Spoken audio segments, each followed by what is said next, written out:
ஒரு மனிதன் உயிரோடு இருக்கும் பொழுது அவனுக்கு எத்தனை மன்றங்கள் பாராட்டுவதில் கிடைப்பது என்பது பெரிதல்ல. அவன் மறைந்த பிறகு என்னையே நான் எடுத்துக்கொள்கின்றேன். என் மறைவுக்கு பிறகு எத்தனை மன்றங்கள், எத்தனை மக்கள் என்னை நினைக்கின்றார்கள் என்பதை பொறுத்துத்தான் நான் வாழ்ந்ததற்கு ஏதாவது நியாயமான காரணம் இருந்திருக்கிறது என்று நினைப்பதற்கு அது உதவி. நானும் எல்லாரும் மாதிரி ஏசி காரில் நான் உட்காந்துட்டு போக வேண்டியதானே?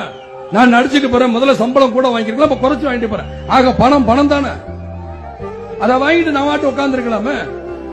நான் இன்னைக்கு சென்னையில் அழகா எங்கேயோ ஒரு ஆட்டம் பாடிக்கிட்டு இருக்கலாம், பாட்டம் பாடிக்கிட்டு இருக்கலாம், சண்டை போட்டுக்கிட்டு இருக்கலாம், நடிச்சுக்கலாம். நடிக்கல, எனக்கு தேவையில்லை. நான் வரேன், ஏன் வரேன்? சரியா, ஒருவேளை வேற மாதிரி இருந்தா கூட நினைக்கல.